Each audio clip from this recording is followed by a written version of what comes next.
This is the Chefpreneur podcast, where we inspire professional cooks to take on greater risk to build a personal chef business for themselves. Now, here's your host, Andres Hinojosa.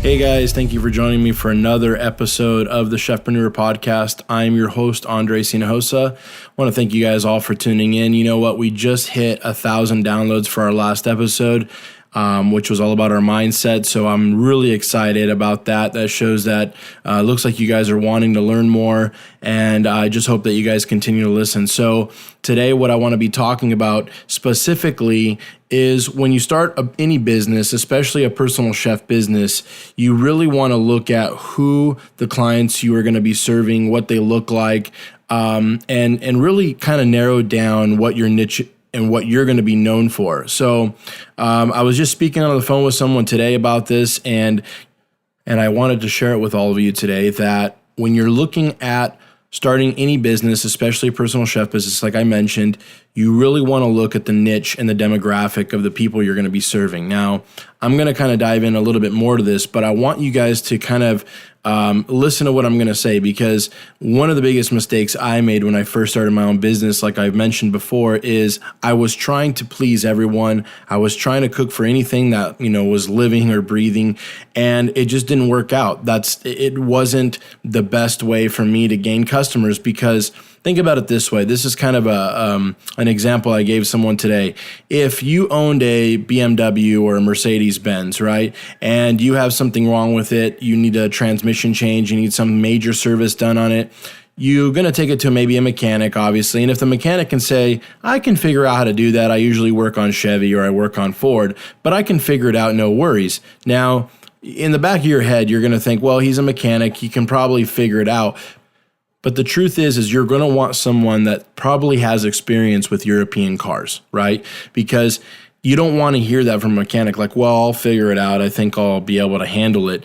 That's not really good enough, right? Because especially with European cars, it's kind of finicky. So the reason why I bring that example up is that when I first started my business, I was cooking for everybody and anybody that had money, or even that honestly sometimes didn't even have a lot of money. I was just trying to take my first gig, my second gig, my third gig. I was trying to cook for anybody that I can earn an income off of. Now, there's nothing wrong with obviously hustling and, taking something that comes at you. But eventually, as you start to grow and you want to kind of build your brand, you can't do that. You can't just cook for anyone, right? Because you're going to actually start cooking for the clients that are not going to be suited the best for you in what you have to offer, right? So my advice is that you got to start niching yourself out, especially as a personal chef. I recently had a couple comments on Facebook in a group that I'm a part of, a chef group, and there was a lady that was talking to me, and she was saying, one of the biggest things is that there's so much competition with personal chefs, and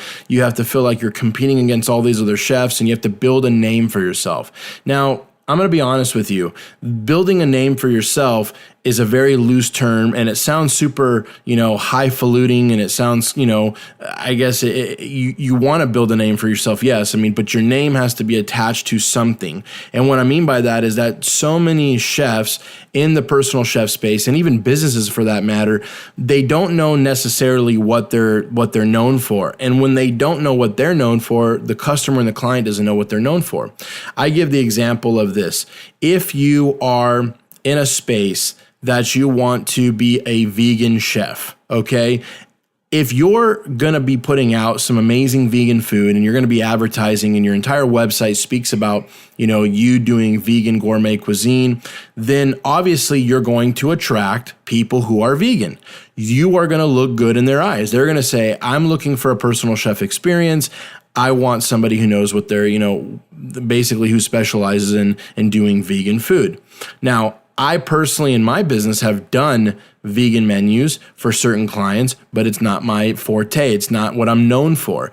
Usually they'll hire me and, maybe one or two of the people will be vegan and we can adapt kind of the menu that we're doing for them. But I don't specifically go out there looking for vegans to serve because that's not what I'm known for. That's not my niche. So if your niche is, wanting to do vegan gourmet cuisine, then clearly you're going to be able to target those people better by you being known for that, right? And so I talk about this in the ebook, that your biggest passion and your kind of drive and what you want to be known for, not necessarily just making a name for yourself, but what do you want to be known for, is your niche. That's what we call your niche, right? So I'll give you some examples of that. You can have a niche in, like we just talked about, you can maybe be a vegan chef. Maybe you specialize in vegetarian cuisine. Maybe you specialize in, keto-friendly food. Maybe you specialize in just low carb in general. Maybe it's pescatarian. Maybe it's, you can go into cuisines. Maybe you're known for Mediterranean food. You're known for Lebanese cuisine. You're known for food, Asian food or Japanese cuisine. Sometimes I've met chefs that specialize in diabetic friendly food. I've met chefs that are, specializing in various types of one chef, one chef that's part of our program wants to actually start doing comfort Mexican food, which is amazing, right? Because that just speaks to, someone wanting that comfort Mexican food. Now, it sounds like it's hyper-focused and really, really a small market, but that's actually what you want. And going back to what this lady was saying on Facebook, she was like, I feel like there's so much competition that you're trying to battle to get clients. And the realistic part of it is that there's so many clients out there, and each client is looking for something in particular. They are looking for what your niche and passion is. And so if somebody was looking at, hiring me and saying, well, I want a complete 6-course vegan menu, I would probably be able to serve them, but that is not my specialty, right? So it's okay if that person doesn't call me. It's okay if they go to my website and all my messaging doesn't speak to them, because I'm not known for vegan food, right? So it's really down to what you really want to be known for in a specific niche.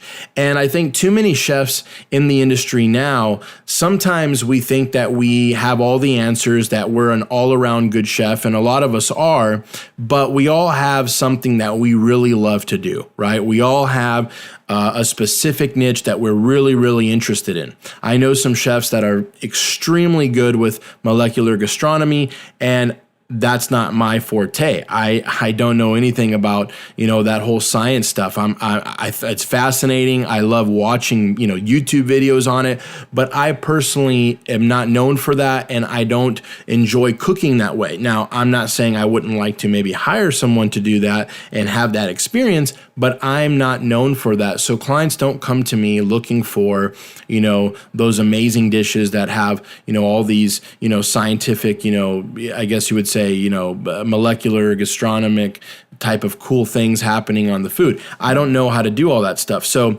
I'll leave that to the people that know how. And that's the thing that I'm trying to get at. Clients want to experience whatever you have to offer, which is your passion, and your passion is going to lead you into a niche. Now, when I first started my business, like I said, when I was cooking for all these people, I started getting run down. I started seeing that it was a repeat cycle that I was in. There was clients that would hire me.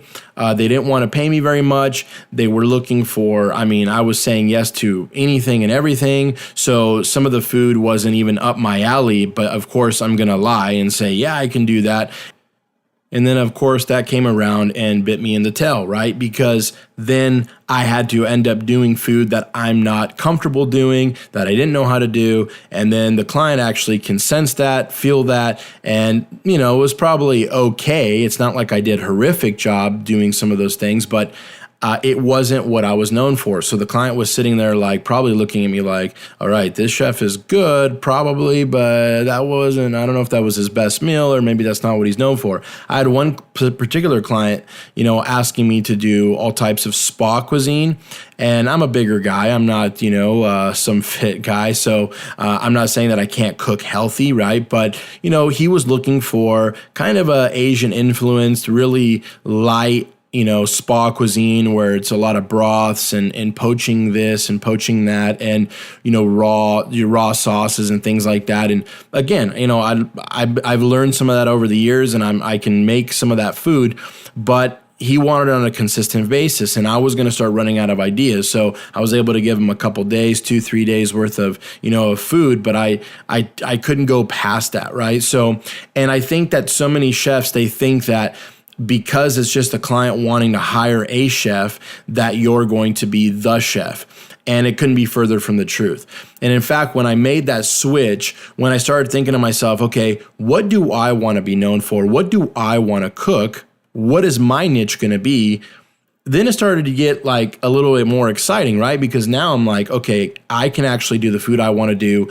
I'm going to be able to put the passion that I want to put on, in my business. I want to be known for that. I don't want to be known for just, I'm a chef, hire me for whatever, right?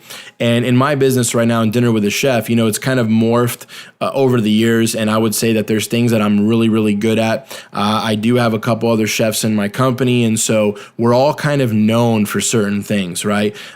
Chef Daniel in my business is known for artisanal Italian cuisine, and he's amazing at it, right? Neither of us can do sushi very well. We could probably do sushi and get it done to have it be edible and probably have decent tastes, but we are definitely not sushi experts or sushi chefs. So with that being said, it's like people come to our website, they call me, and there's been times where I literally tell them, we're not that comfortable doing exactly what you're looking for. In fact, I've actually subcontracted out other chefs for sushi and things like that because we're just not comfortable doing it. That's not what we're about. And there's nothing wrong with that. Again, when you're building any business, your number one priority is to have the client's best interest at heart, right? So you actually want to serve them the best. And if you feel like you can't serve them the best, it's okay to not serve them, right? Because you want them to actually experience what they want to experience. So getting back to the niche, I want you guys out there to start to think about 1 or 2 things that you want to be known for. What are the niches that really attract you? And to find those answers, you have to look at, it could be the way that, one of the mentors that you worked with, that maybe he influenced you so much in Spanish cuisine or Spanish cooking, or maybe you want to narrow it down even more and you specialize in tapas in Spanish cooking. So, it could be from where you grew up. There's a lot of chefs I know that here in San Diego and even here in Southern California, there's chefs that I know that are from Louisiana or Alabama or Mississippi, and they specialize in Southern cuisine or Southern home cooking. And so they've worked in some great restaurants. They've done, seafood. They've done all types of stuff, but their heart has always been for that comfort food. And so again, if I was a client and I was out there and I was looking for a personal chef experience and I wanted to try something different, or I wanted to try, Southern food or Southern cuisine because maybe I've never had it before, or in the case of Chef Alexander, which I told you about in the last episode, when he was down in Mexico, these clients were coming from Los Angeles and they told me we want to have some great Mexican food, right?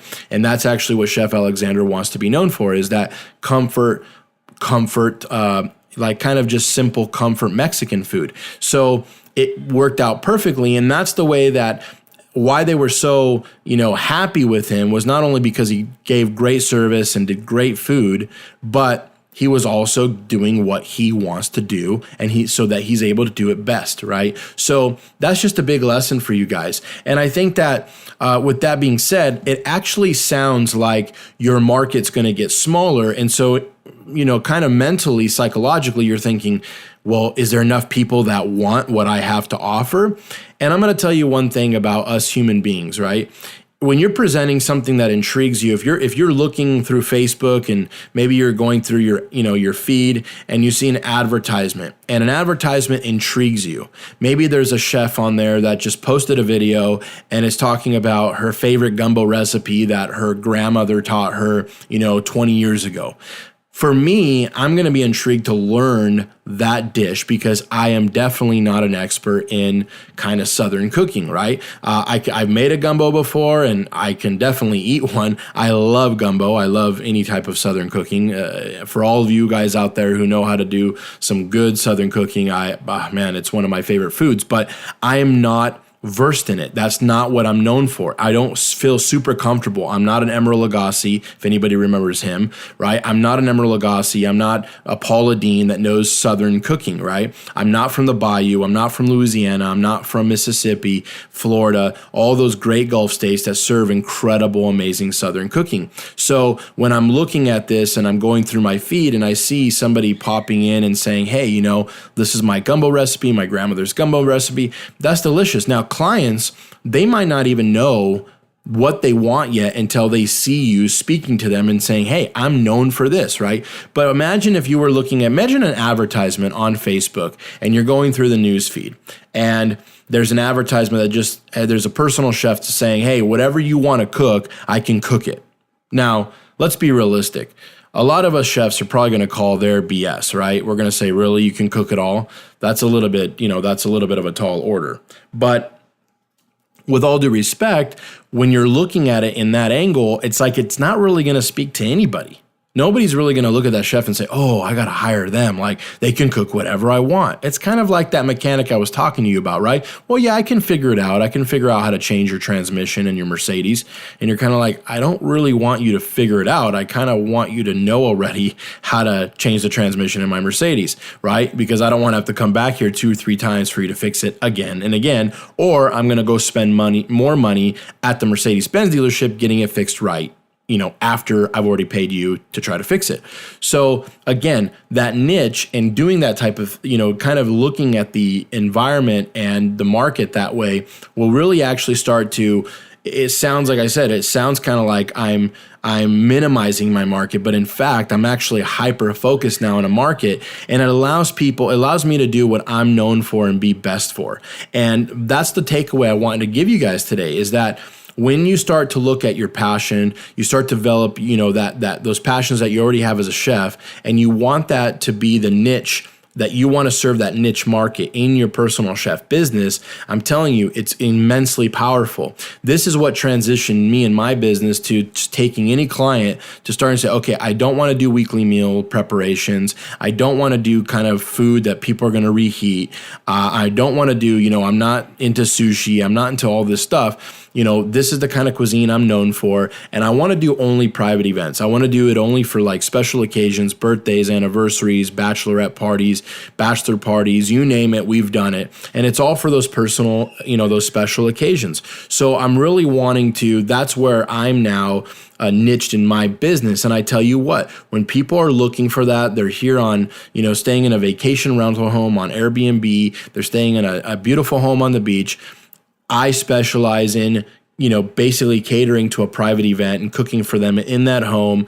And yes, we do have several menus they could pick from with different, I guess you would say with different types of cuisines, but I'm known for those private events only. I've had clients where it's like, hey, can you do weekly meals for me? And I'm like, unfortunately, I don't offer those services. Those services we don't offer in Dinner with a Chef. And there's a reason, because I think there's other chefs that are better at that than I am, right? I don't want to do that. Now, I'm not saying that there's something wrong with that.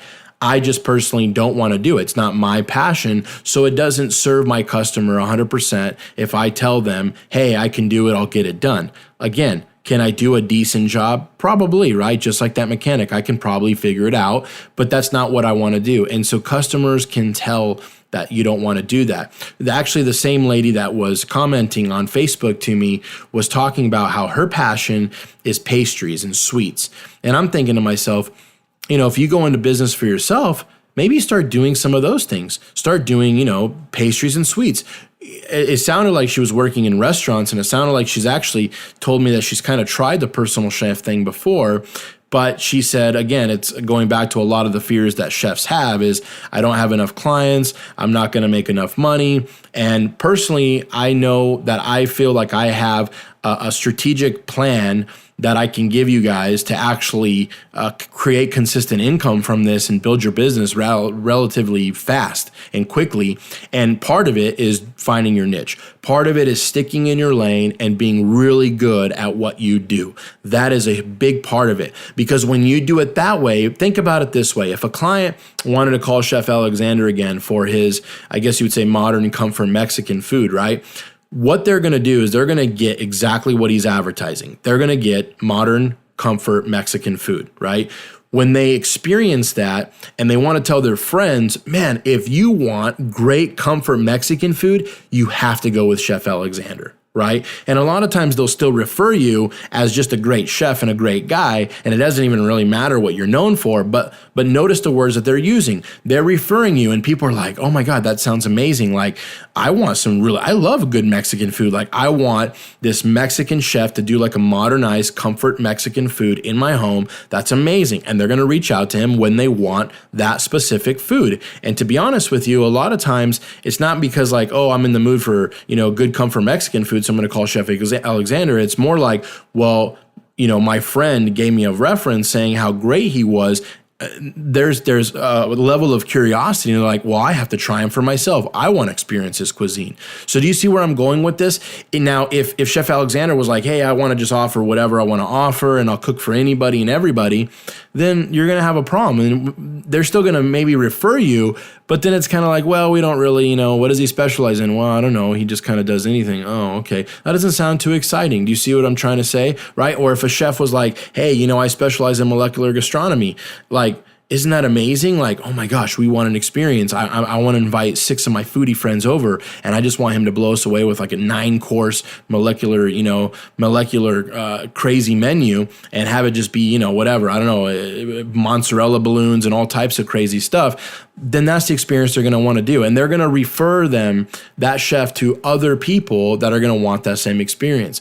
And it's very, very important that you get this down, because I think that if you don't, you will find and you will struggle. And to be honest with you, after 6 months of kind of cooking for everybody and anybody, I got burnt out. I got burnt out because I was doing food I didn't even want to do and services I didn't even want to provide. And then the client felt that, and it's like, I felt like they weren't raving fans about what I did, because I was kind of doing everything. It's kind of like, again, that mechanic. Like, is he really well known? I mean, now if the mechanic says I mostly work on Chevys and Fords, and then you have a Ford, you feel pretty confident with the guy, right? And you're probably going to recommend him to somebody else who has a Ford, right? But if he's kind of saying, well, I can kind of figure it out, it's going to be really hard to try to, capture, I guess you would say, the excitement of clients wanting to work with you as a personal chef if you're not known for something. And so a lot of chefs, they get the mistake, by making the mistake by saying, I want to build a name for myself. But a name means nothing without the niche that you're in. You need to be in your own lane. You need to be in a niche. That's actually making a name. And to be honest with you, your name will actually become basically well known just off the back of just your niche. It makes sense, right? That guy's known for, Chef Alexander's known for comfort Mexican cuisine. So it's really not hard to decipher that. He's known for that, so his name is already being made from the very first client he's serving, right? It's not, I served 30 people and they all loved my food and now I made a name for myself. No, that's not how it works, right? Think of all the greatest chefs, even in the restaurant. They're all known for something, right? Grant Adkins in Chicago, molecular gastronomy, right? You have Thomas Keller. He's known for refined French California cuisine. That's what he's known for. You don't see him doing sushi. You don't see him, doing all types of Indian dishes. That's what he's known for. And there's nothing wrong with that. So people go to experience his food because his food is his food. And so when you kind of just spread yourself all over the place, it doesn't help anybody. It doesn't help you in your business, and it doesn't help you serve your client best, right? So I just wanted you guys to know about that. I feel it's a very important step when you're thinking about starting your own personal chef business, to really know the niche you want to be in, to get yourself, to figure out your passions, where you want to go, what lane you want to stick in. And I'm telling you what, you're going to be putting your best foot forward, and you're going to be on a fast track to success when you finally figure out what you want to do and what you want to be known for. So I appreciate you guys listening to the podcast today. I'm so excited that, we hit our 1,000th download for our last episode. I hope it continues to repeat itself with every episode. I want you guys to go ahead and download our free resource, which is the Chefpreneur ebook. It's completely free. You'll see it here in the show notes. And if you just click on the link, it'll take you there to, fill out your name and email, and you can get an instant download on that. And it's really just a good 25-page ebook that basically just tells you overall how to start your own personal chef business from A to Z. So I appreciate you guys listening. I hope you guys tune in next week on our next episode, and we hope to see you soon. Thank you so much. Thank you for listening to the Chefpreneur podcast, where we want to educate, motivate, and inspire as many chefs to become their own boss. Please subscribe to the podcast and join us every week to be part of the movement. To sign up for our free online training, visit becomeachefpreneur.com.